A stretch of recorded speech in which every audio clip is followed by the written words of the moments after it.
Manuela et Noélie de la chaîne M et Côte d'Ivoire. Donc ça fait longtemps qu'on n'a pas filmé, on s'en excuse parce qu'on avait beaucoup de choses à faire, les examens, etc. L'école, tout ça, c'était pas facile de trouver du temps. Donc on va commencer. Voilà. On va filmer une vidéo aujourd'hui sur les coiffures protectrices. Voilà. Parce que nos cheveux, ils ont besoin de protection pour pouvoir mieux pousser. Exactement. Donc on va commencer. Donc c'est quoi une coiffure protectrice en fait? C'est une coiffure qui va, comme le nom le dit, protéger les cheveux et surtout les pointes. Donc le but c'est de protéger les pointes pour ne pas qu'elles frottent contre les vêtements ou contre votre corps en fait. Pour ne pas que ça se casse ou bien qu'il y ait des fourches ou bien des nœuds, ce genre de choses. Donc il faut faire des coiffures protectrices pour éviter ça. Et aussi pour garder de la longueur ou même pour gagner même de la longueur. Pour gagner de la longueur surtout. Parce que c'est bien, il faut faire les soins, tout ça, hydrater ses cheveux, mettre des huiles sur le cuir chevelu, masser le cuir chevelu.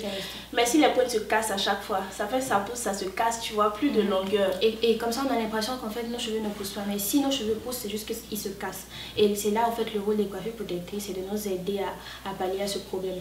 Donc, en fait, la logique même de la coiffure protectrice, c'est de faire une coiffure qui va durer assez de temps et qui va nous permettre, en fait, de ne pas trop manipuler nos cheveux. Donc, on va réduire, en fait, la casse. Il y a deux types de coiffures protectrices, si on veut. Il y a les coiffures protectrices avec extension. Et puis, les coiffures protectrices sans extension. Les coiffures protectrices sans extension sont les coiffures dans lesquelles nos pointes sont protégées tout simplement et puis tu mets pas de mèche, pas de tissage, rien. Donc on peut citer dans ça les braids, les twists, peu importe, du moment que c'est avec vos cheveux et que vos pointes sont protégées, c'est une coiffure protectrice. Et plus tard on va parler des choses à faire et à éviter. Oui. Pour les coiffures protectrices aussi. Donc les coiffures protectrices avec extension. Les coiffures protectrices avec extension. Les mèches, les tissages, les perruques, ce genre de choses. Mais ce qu'il faut retenir, c'est que peu importe en fait ce que vous faites comme coiffure, il faut que vos cheveux soient hydratés. Comment dire ça? Hydraté? Oui, hydraté, mais genre, occupez-vous de vos cheveux, peu importe. Oui, c'est pas parce que tu fais des mèches que tu dois plus t'occuper de tes cheveux. Même des twists, tu dois t'occuper de tes cheveux. Faites des soins, faites quelque chose. C'est pour ça qu'on demande de ne pas trop garder les coiffures pendant trop longtemps. Ce qui nous amène aux choses à éviter. Oui, mais même sans extension, déjà les coiffures protectrices, tu peux les garder plus longtemps qu'avec les extensions. Parce que tu peux te laver les cheveux comme ça, tu peux faire les soins dessus comme ça. Avec les twists, les mini twists, tu peux garder tes twists et puis faire tes coiffures comme tu veux, faire tes soins. Ça gêne pas quoi. Ça gêne pas. Mais avec les mèches, c'est un peu plus compliqué. Voilà, c'est compliqué de bien atteindre le cheveu déjà, il y a une traction sur le cuir chevelu, voilà, c'est pas facile. Effectivement, on va faire une liste en fait des choses à éviter. Donc première chose, il ne faut pas serrer à la racine. Ne serrez pas, que ce soit avec vos propres cheveux ou avec des extensions, ne serrez pas. Et les coiffures avec extension, deuxième chose qu'on va dire, c'est de ne pas prendre beaucoup de mèches pour une petite portion de cheveux parce que ça fait lourd. Gardez les coiffures protectrices avec extension trop longtemps.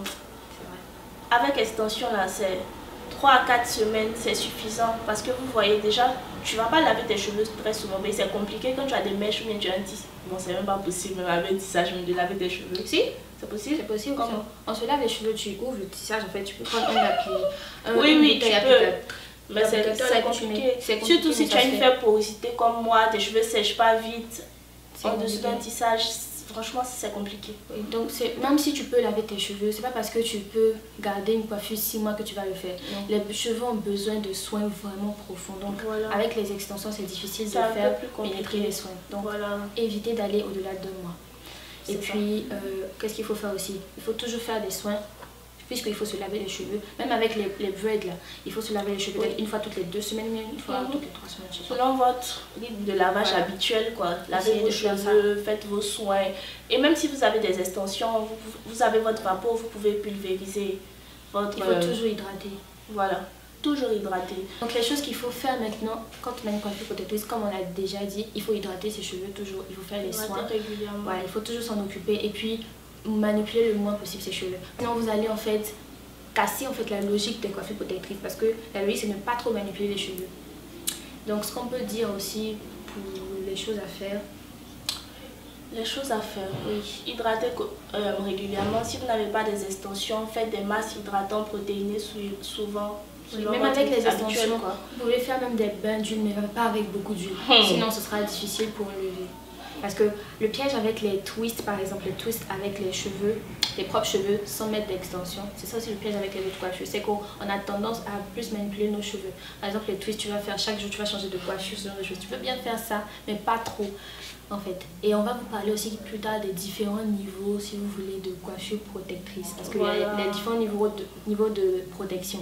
Au premier rang, ceux qui ont les Oscars en tout cas, on peut dire que ce sont les coiffures sans extension. Effectivement. Les coiffures avec nos propres cheveux. Oui, du moment que ça respecte ce qu'on vous a dit et que du moment que vous faites ce que vous êtes censé faire, que vous évitez ce que vous êtes censé éviter, les coiffures sans, genre les twists, avec vos propres cheveux, peu importe, flat twist, tout ça, ce sont les meilleurs puisque vous avez les soins et tout et tout. Voilà. En deuxième position sont les coiffures avec extension. Pour les raisons qu'on vous a citées. Les mèches, les tissages, les perruques, ce genre de choses, du moment que ça ne sert pas, du moment que vous faites vos soins. En tout cas, c'est pareil. Voilà. Et en dernière position sont les coiffures, disons, avec les boucles qu'on va chercher à faire. Sans extension avec vos cheveux, mais vous, comment on peut dire quand vous créez des boucles, en fait, braid out, twist out, limite quoi, c'est une coiffure protectrice, mais de premier niveau, parce que vous n'allez pas trop toucher vos cheveux, donc réduire la casse. Oula, on a eu un problème avec la vidéo. On s'en excuse, mais bon, de toute façon, on avait déjà terminé, donc on va continuer comme ça. Donc, les photos que vous voyez sont des exemples de coiffures protectrices que vous pouvez faire. Si vous voulez des vidéos où on vous montre comment on fait nos coiffures, n'hésitez pas à nous le dire en commentaire. Donc, merci d'avoir regardé cette vidéo, merci vraiment. Et désolée d'avoir pris assez de temps pour publier cette vidéo. On a eu assez de problèmes, comme on vous l'a dit. Mais bon, on va essayer de s'améliorer pour ça. Donc, si vous avez des questions, on compte faire une vidéo Q&A où vous allez poser toutes les questions que vous avez et on va essayer d'y répondre dans cette vidéo-là. Donc, merci beaucoup et à la prochaine. N'oubliez pas de liker, de partager cette vidéo et surtout de vous abonner. Bye bye.